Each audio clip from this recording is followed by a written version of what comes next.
Sa nakaraan, gulat na gulat si Victor sa lakas na taglay ni Ghislaine, ang batang tinuturing na pasaway at walang kwenta ang siyang sumayre pa ng kanilang mga plano, at nagtataglay ngayon ng kakaibang lakas.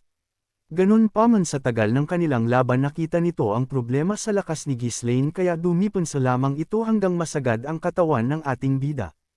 At nang makita niyang wala ng lakas pa si Ghislaine doon na niya ito tatapusin, kaya lang nang pupugatan na niya ang ating bida. Imbis ang kanyang espada ang daan sa leeg ni Ghislaine, ang sandata ni Ghislaine ang tumarak sa leeg nito, dahilan kung bakit ito ang nasawi sa laban nila ng ating bida. Pagpapatuloy, hinang-hina na ang katawan ng ating bida sa mga sandaling ito, nakatingin pa rin ito kay Victor, hindi niya ito inalisan hanggat hindi niya nasisiguradong wala ng buhay ang lalaki. Kaya muli nitong itinarak ang kanyang espada sa katawan ni Victor, at talagang binaon niya itong husto, at nang masigurado niyang wala ng buhay ang kalaban, doon na napasalampak sa lupa ang ating bida, hingal na hingal, pagod na pagod, hinang-hina, iyon ay dahil ang kanyang katawan ay halos sumuko na sa tindi ng bigat na dinanas nito sa pamamaraang ginamit ng ating bida.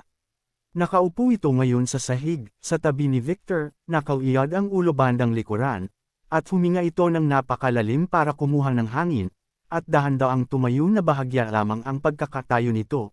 Matapos noon, agad niyang dahan-daang tinitignan ang paligid, kahit na ang apoy sa paligid niya ay malayo-layo dahil sa laban nila ni Victor, ang init na hatid peren ng apoy ay napakatindi, ramdam peren ito ng katawan ng ating bida.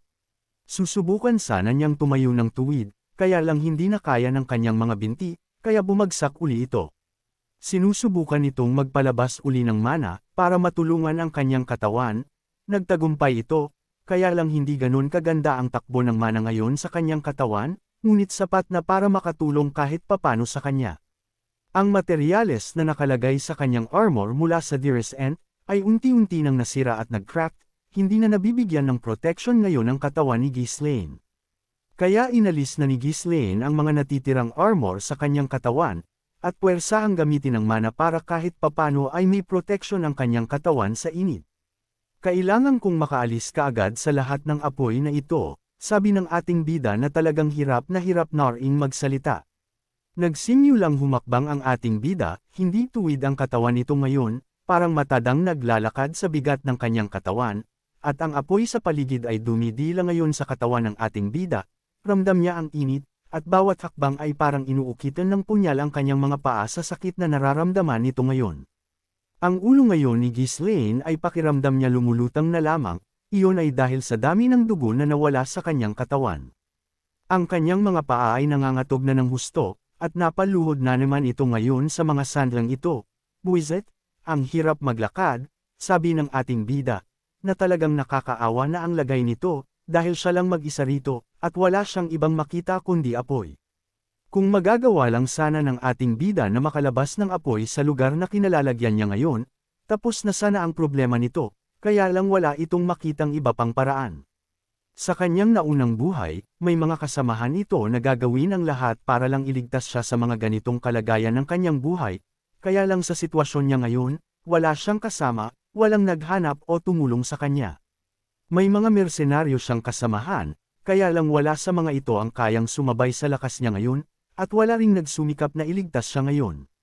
Ang nasa isip niya ngayon si Belinda, tiyak raw ililigtas siya nito sa oras na madelay pa ang kanyang paglabas sa loob ng apoy, kaya lang baka makaligtaan raw ni Belinda, dahil abala ito sa pagpapagaling sa mga mage nila na nag-agaw buhay rin.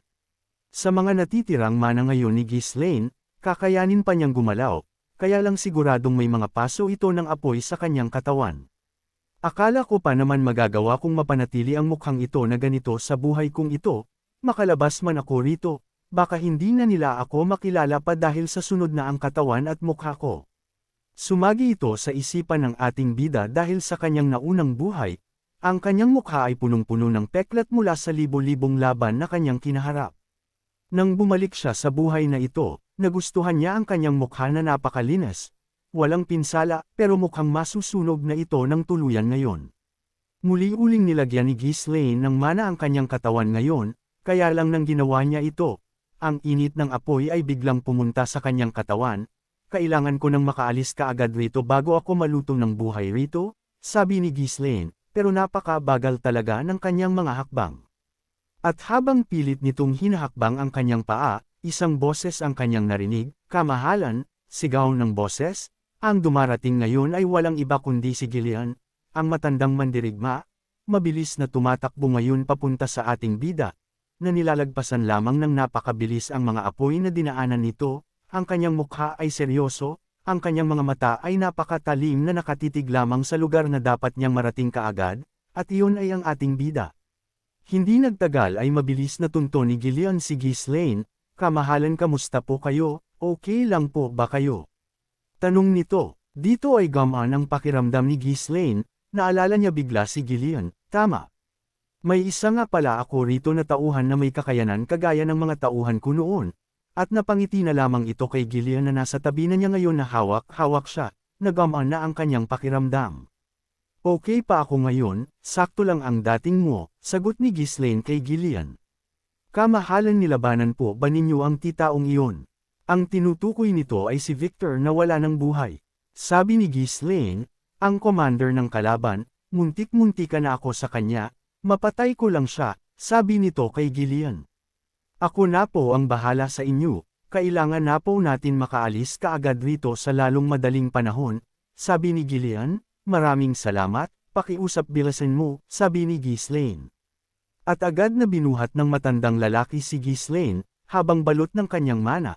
Parang isang hangin itong si Gillian na nagmamadali ngayon tumatakbo palabas ng dagat-dagatang apoy na kinaroroonan nila.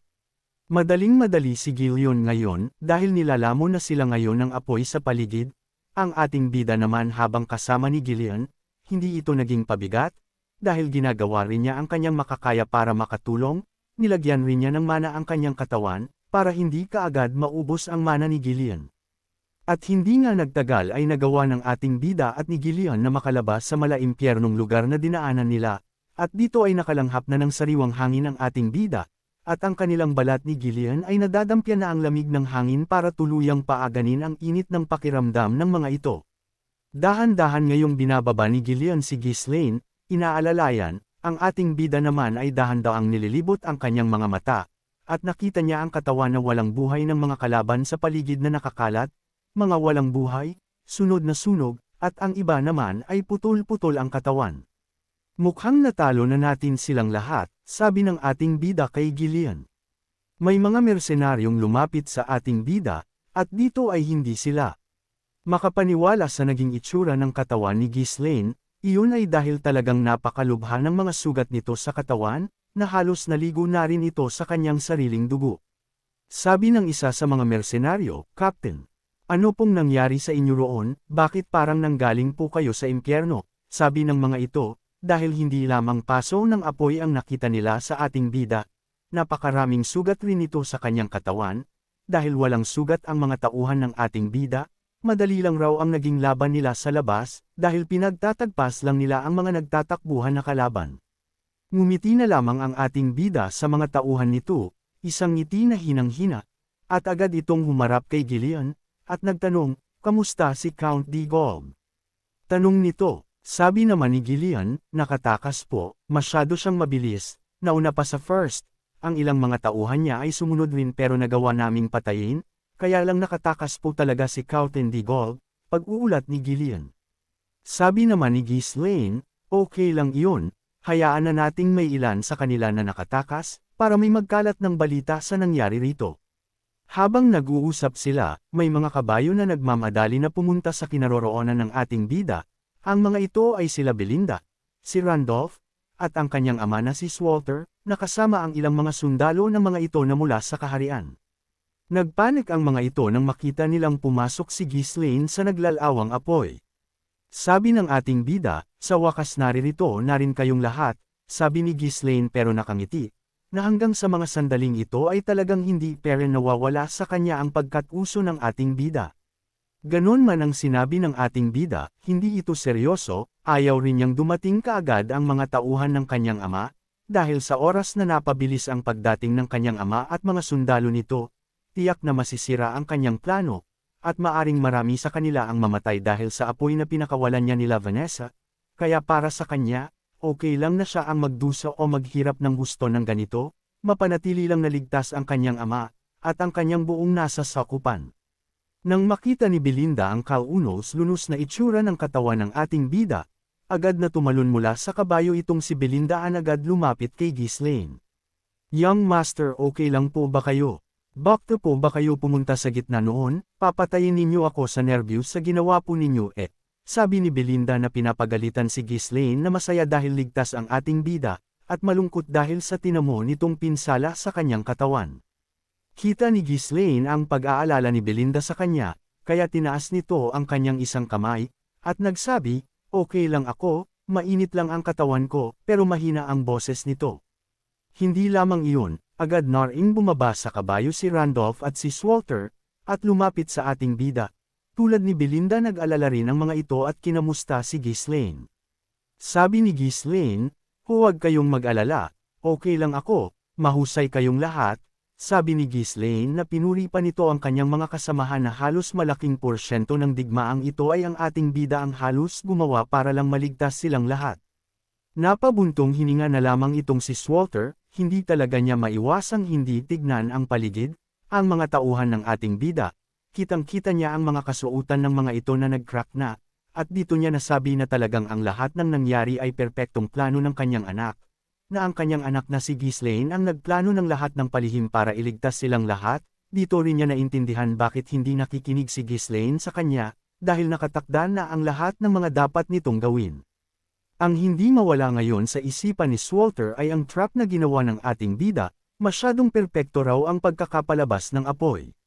Siyempo sa posisyon ng mga kalaban, gusto niyang tanungin ito sa kanyang anak, kaya lang hindi pa raw ito ang tamang oras. May iba pang mga araw para pag-usapan ang mga ginawa ni Ghislaine sa digmaang ito. Kaya napabulong na lamang itong ama ng ating bida, talagang nagwagi tayo sa labang ito. Walang suporta na tulong ang dumating sa kanila, pagod na ang kanilang mga sundalo, wala na ring supply na mga kagamitang pangdigma, isang laban na talagang nakatakdang matalo na sila, kaya lang sa huli ang kaharian pa rin ng Per Diem ang nagwagi sa digmaan. Ang ama ng ating bida ay tumingin sa kanyang anak, at nagsabi, ikaw ang nagpanalo sa atin anak. Sabi ng ama na talagang kitang-kita ang pagka-proud nito para sa kanyang anak na si Ghislaine, dahil sa ngayon, hindi na siya ang gumawa ng paraan para iligtas ang kanilang pamilya sa napakahabang panahon, nabawasan na ang bigat sa kanyang balikat, dahil naririyan na ang kanyang anak, na mag-isang pinasan ng buong kaganapan sa digmaang kanilang napagtagumpayan. Hindi mawala sa isipan ni Walter ang mga ginawa ni Ghislaine, winasak ng ating bida ang supply unit ng mga kalaban, winasak ang siege tower, ang ambush na ginawa noong gabi ay winasak rin niya, at sa huli pinatay ng sabay-sabay ang napakaraming kalaban sa isang trap na matagal ng pinaghandaan ng ating bida. Nakangit at napapailing-iling na lang talaga si Walter, dahil ang anak na kilala niya noon ay isang pasaway, hindi maingat at padalos-dalos sa mga kilos nito, at isang isip batang maharlika, kaya lang ngayon ibang-iba raw ang galawan ng ating bida, maaaring padalos-dalos sa kanyang mata, pero perpekto ang stratehiya na galawan ni Ghislaine sa labang kinaharap nila, nanginginig-nginig pa ang mga kamay ni Walter na niyayakap niya ngayon ang kanyang anak, mahusay, magaling anak ko. Tunay na ikaw ang nagligtas sa ating kaharian, sabi nito kay Ghislaine, na magkahalong tuwa at lungkot ang nararamdaman nito ngayon. Naapektuhan rin ang ating bida sa emosyong pinakita sa kanya ng kanyang ama, iyon ay dahil ngayon lamang niya nakikita-kita ang mga emosyon na ito ni Walter, dahil sa kanyang naunang buhay, napakaseryoso, hindi ngumingiti, pero ngayon pagmamahal ng isang ama ay nakikita na niya, kaya isang ngiti ngayon ang lumitaw sa ating bida, ngiti na puno ng pagmamahal sa kanyang ama at pamilya.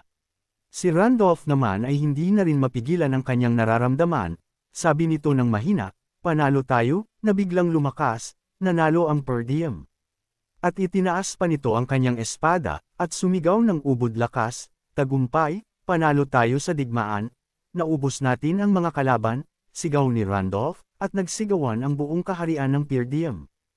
Ang ating bida naman ay tinignan ng mga mukha ng kanyang mga tauhan at mga sundalo ng Per Diem, at kitang-kita niya ang tuwa, ang saya ng mga ito, nagtatawanan at nag-celebrate sa tagumpay na kanilang nakamit.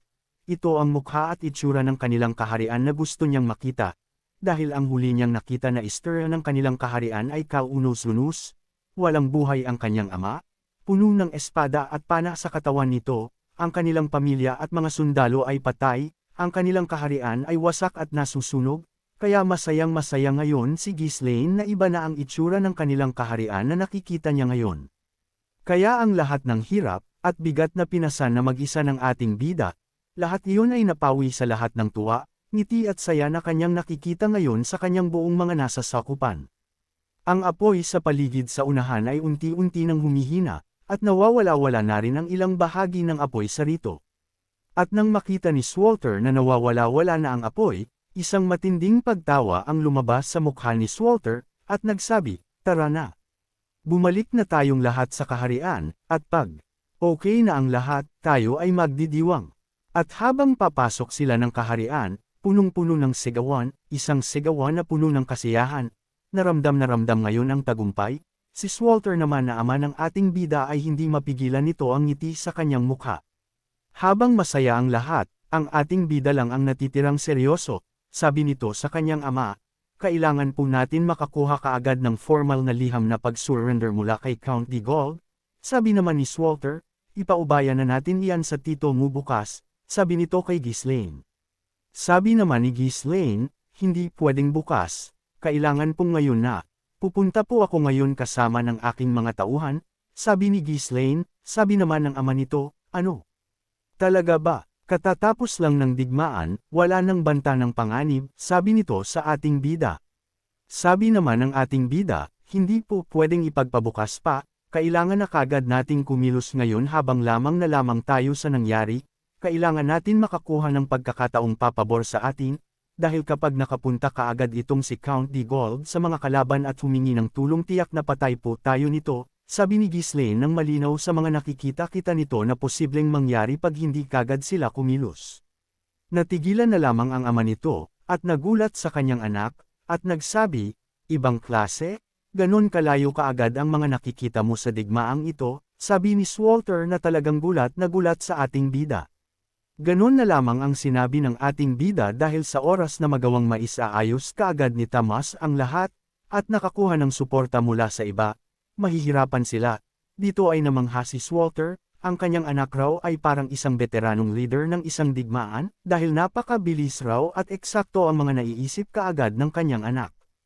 Kaya sabi nito sa kanyang anak, "Okay. Ako at si Randolph ang pupun." Hindi na natuloy pa ang sinabi nito, dahil agad itong pinutol ng ating bida, "Hindi. Kayo po at si Randolph ay mananatili rito, para pakalmeyan ang lahat, at siguraduhin sa mga tao na okay na ang lahat. Nanalo po tayo, pero marami sa ating mga kagamitan at pangangailangan ay nawala, ang pera at kayamanan ng ating kaharian ay nasa delikadong sitwasyon ngayon." Sabi pa ni Ghislaine, "Kailangan nila ng suporta, kaya pangakuan po ninyo sila na babayaran ng tama ang lahat ng lumahok sa digmaan. Ako na pong bahala, gagamitin ko ang runestone para mabayaran silang lahat." Nagulat naman si Swalter sa sinabi ng kanyang anak, iyon ay dahil napakahigpit ni Ghislaine sa paglalabas ng mga runestone, na para ba raw nag-aaman ang kanyang anak pagdating sa runestone. Ang hindi alam ni Swalter at ng lahat, malaking purisyento ng runestone ang ginamit ng ating bida sa trap na ginawa niya, pero dahil narinig ni Swalter na gagamitin ito ng kanyang anak para tustusan ang kahirapan ng kanilang kaharian, gamaan na ang pakiramdam nito. Dagdag pa ng ating bida, "Ganun po ang gawin ninyo, at ako na po ang bahala kay Tomas," sabi ni Ghislaine sa kanyang ama, na para bang may kung ano na naman itong balak gawin kay Tomas, lalo pat napakahusay talaga ng ating bida makipagnegosasyon sa mga kinakausap nito. Wala nang nagawa pa ang ama ng ating bida, alam niyang may nag-iba sa kanyang anak, hindi mawala sa isip nito na parang hindi ito ang kanyang dating anak, kaya lang wala na itong nasabi pa kay Ghislaine kundi napatango na lamang ito, at sumunod sa utos ng kanyang anak, dahil parang hari na ng kanilang angkan ang takbo ng pag-iisip at mga kilos ng ating bida, parang hindi ito isang bata. Bago tuluyang umalis ang ating bida, ang tanong ng huli itong si Swalter, dala ng pag-aalala nito, "Kitang-kita na talagang wala ka sa tamang kalagayan, sigurado ka bang kaya mo pa?" Pag-aalala ng ama, "Huwag kayong mag-alala. Kaya ko pa talaga," tugon ni Ghislaine. Hindi totoo ang sinabi ng ating bida, talagi ng gusto na nitong magpahinga, na pag ito ay lumapit sa kanyang higaan, tiyak na magkukolaps ang kanyang katawan, kaya lang ayaw ni Ghislaine palampasin ang napakagandang pagkakataong ito. Agad namang nagsalita si Belinda, "Young Master, hayaan na po ninyo ang commander ang pumunta kaysa kayo," pagpipigil ni Belinda. Na si Ghislaine naman, "Kaya ko nga," sabi nito. Nagprotesta pa talaga si Gillian at si Belinda, kaya lang umiling lang itong ating bida, "Hindi. Ako ang pupunta," pagpupumilit nito sa kanilang lahat. Sa ganitong pag-uugali ni Ghislaine at sa oras na gumana na ang isip nito, wala na talagang makakapigil pa sa kanya, "Lahat kayo sumakay na," utos ni Ghislaine sa kanyang mga tauhan. Dahil doon, si Ghislaine ay agadan sumakay na sa kanyang kabayo, at ang kanyang mga tauhan ay naghanap na ng mga kabayo mula sa kanilang kaharian, at sumunod sa ating bida. Si Scoville naman at si Ricardo ay nagulat sa paraan ng pananalita ng ating bida sa kanyang ama, dahil parang dalawang matanda raw ang nag-uusap. Bago tuluyang makaalis ang ating bida at pangkat nito, nagbigay ng paalala itong si Walter. Sabi nito, "Kahit katatapos lang ng digmaan natin sa angkan ng Diggold, si Tomas ay matagal na nating kaalyansa at kaibigan ko siya, kaya kahit nakalaban natin siya, kausapin mo ng may respeto." Ganito ang payo ni Walter sa kanyang anak. Iyon ay dahil isang marangal at kagalang-galang na pinuno itong si Walter, kinakabahan siya sa paraan ng pananalita ng kanyang anak. Sabi ng ating bida, "Malinaw po, masusunod." Miksing tugon nito. "Naduda ako nakakausapin ni Ghislaine si Tomas sa maayos na paraan, dahil kahit ang pinuno ng Magic Tower ay halos mabaliw sa pakikipag-usap sa ating bida." At matapos ng pag-uusap na iyon, itinaas na ng ating bida ang kanyang sandata, at nagsabi, "Tayo na papuntang teritoryo ni Count Tomas," sabi nito. Nagsimula na ang paglalakbay ng ating bida at mga tauhan nito. Ang kanyang mga mersenaryo ay nasa likuran ng ating bida para protektahan ito at bantayan rin. Oras na para gawin ni Ghislaine ang susunod na hakbang. Ano kaya ang kalalabasan ng pag-uusap ng ating bida ang nanghari ng kahariang Diggold? Abangan!